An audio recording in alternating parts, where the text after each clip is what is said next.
What's going on, everyone? It's time for another slasher horror film review. Today we're going to continue with the Nightmare on Elm Street franchise with Freddy's Dead, The Final Nightmare.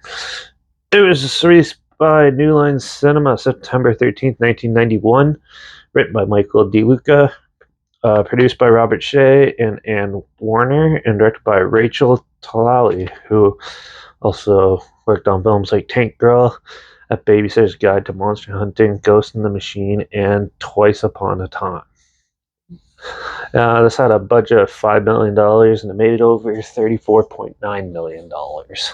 So New Line Cinema thought it was about time to put the Freddy Krueger character to rest. So they got one last film. And this is more like a horror comedy than anything else. There's a whole new set of teens for Freddy to start attacking and trying to kill. And they travel around with like a therapist who basically is trying to figure out how this is happening. And the nightmares start ensuing. Now this gets into really slapstick comedy style.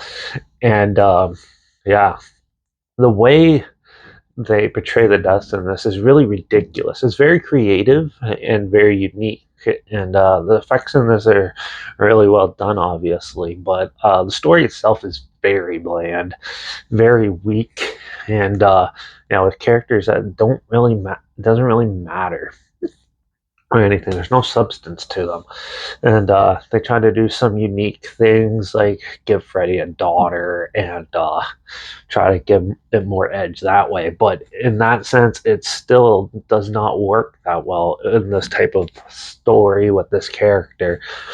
And they really wanted to put the nail in the coffin. It had some really. This is one of the more really witty one-liners and ridiculous scene jokes, and that to the point where it just takes the horror out of it. It has a dark feel to it, but overall, this has probably one of the lesser body counts of the Nightmare on Elm Street films.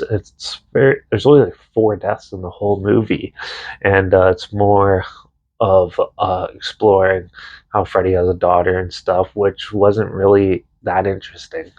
And but with some unique style kills and stuff, and like the cinematography and music's really good in it, and the acting's not too bad, but overall it's still not the best. It's not the worst.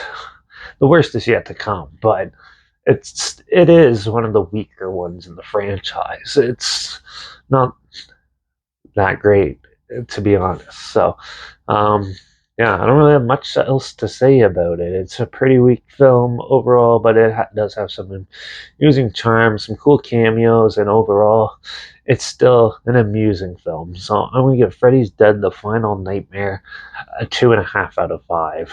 I thought it was all right. It still has the creativity of the other films. It's just lacking that the kills and the substance to make it a good sequel. But still, it's all right. It's still better than at least one other film in the franchise. So that we've yet to touch on. So, but yeah.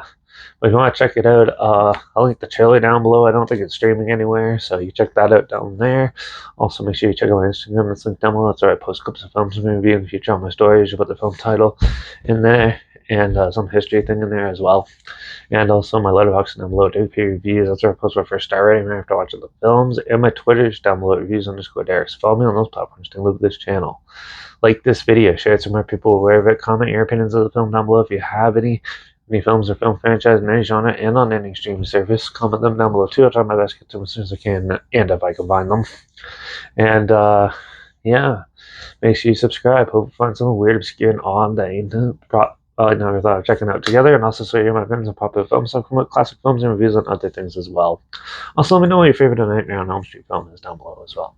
And don't forget to ring that bell, because we're going to do the next Nightmare on Elm Street film, New Nightmare, or some people also know it as Wes Craven's New Nightmare, in the next review. So make sure you tune in for that. Watch out for the evil killers lurking, making comic book heroes and games kill us, and I guess I'll see you all in the next review. So until then, cheers.